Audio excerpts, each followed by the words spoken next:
How's everybody doing? Good. Good. Hey, before we get started, a special shout out to Reg. He's probably gonna get pissed off about it, but Reg and his staff, Tyler Johnson, Tysha Stewart, they did a great job. I mean, we spent what seemed like a year in Florida. They brought the whole operation down there, and they make the world go around. So thank you to them and all their hard work. And go ahead. Adam, you want to start? Yeah, I mean, when we ask the players about you, their faces usually light up. What's it been like kind of connecting and having that chemistry with them so quickly?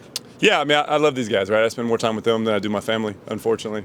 We talk about being a family and a tribe mentality, and it's a testament to the guys. They've bought in, they play hard, they play fast. Is it perfect? No, it's not always perfect, but they give their all, and as long as we get that, I think we'll like the results.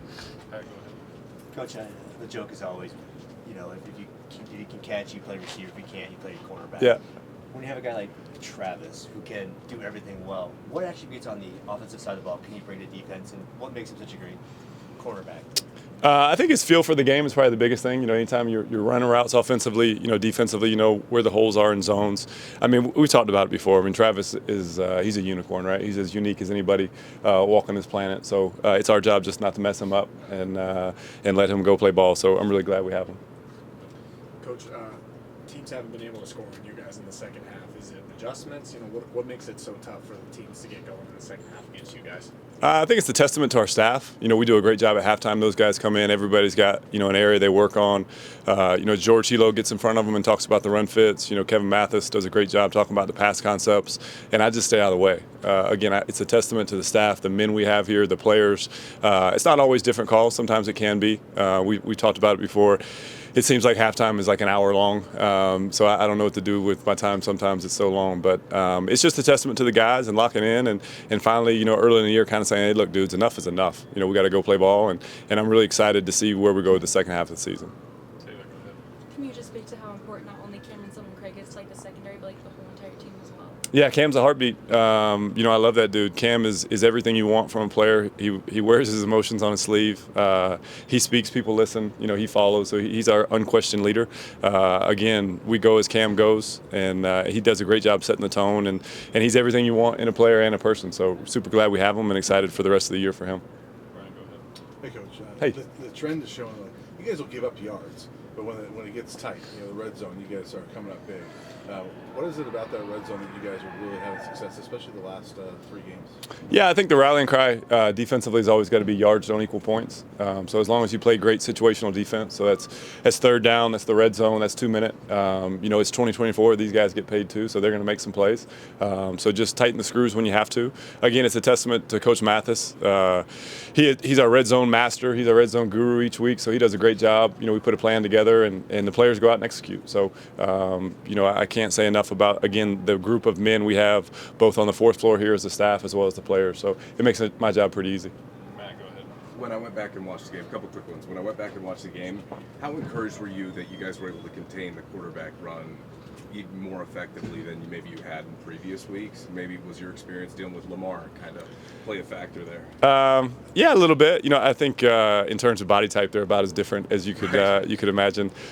He was a big man, and Lamar is not a small man by any means. But again, it's a coach speak answer, so I apologize. But the guys were solid on the plan. I thought the defensive ends played really well. It was great to see Arden Walker, Sam have a huge day, and then Tajay obviously with 2 sacks for a young kid. You love that for him.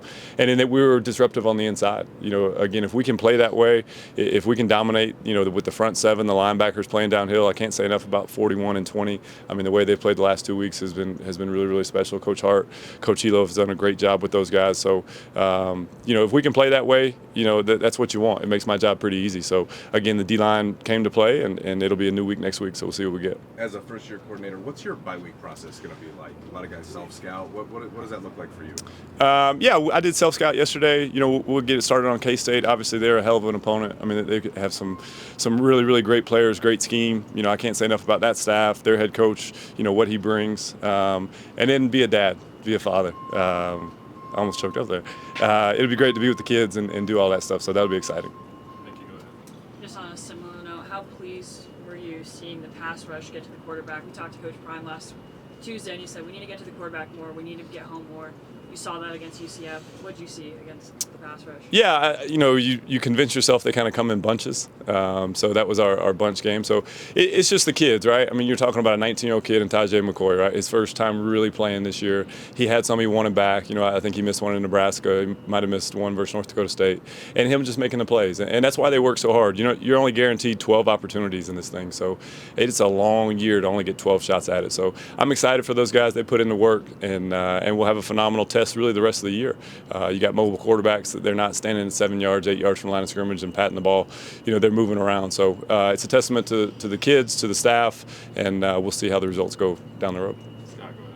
Coach Cam told us Saturday after the game that you basically came to Colorado with no playbook and asked the players, the team, like, what do y'all do well, and that's what we're going to do. Yeah. What have you kind of identified as the strengths of this defense that you try to play into as a play caller? Yeah, I think, as coaches, too often we make it about us and not about the kids, right? So it's players, not plays. As I talked about, if we can rush that way, if we can control the line of scrimmage, with 4 or 5 guys, it makes the coverage aspect pretty easy. If we're not getting home one week, then we got to bring pressure. So I think each week you want to look at who you're playing, number one, and say, okay, hey, let's make them play left-handed, right? That was kind of the Bill Belichick thing, who's the best that's ever done it. So if you can take something away, I mean, you hear Coach Prime talk about it all the time, hey, take away the first option.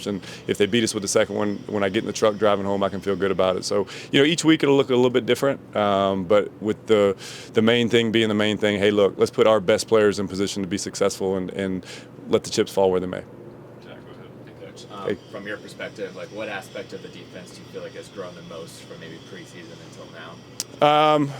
I think it starts with just communication. We're a different outfit. I know we talked about it going into North Dakota State. We got some guys that probably barely knew each other's names when the first game started. So, when you have 4 guys that have rushed together, upwards of 100 times now, you can see them playing off each other, right? When you have a change of strength motion or a jet motion and you got the back 7 that is pretty much entrenched, you can play off each other and you can get things done. So communication, open field tackling, that's always critical each week. It's been hot and cold. And then you guys just making the plays that come to them. I think if you look at, as my wife told me, probably the play of the game was the interception. We got to go put the fire out. I mean, shit happens, right? You got to go out there. I think they got the ball at the 25. They got a first down, and Preston made a phenomenal play. And you just make the ones that come to you. Don't try to do too much, and I think we'll all be happy. Last one, Troy, go ahead. You mentioned Nakai and Levante. Every time I turn them on, they're always playing downhill. They're super physical. Have you guys coached them to play that way, or is that just who they are? I think they were born that way. It's our job with guys like that, just get out of the way, right? Let them read their keys and let them play fast, and that's their strength. So we talked about, again, what is their strength? Their strength is they're the enforcers. This is still a physical game, and if they run between the tackles, there's got to be a price to pay. So, again, can't say enough about those two working together.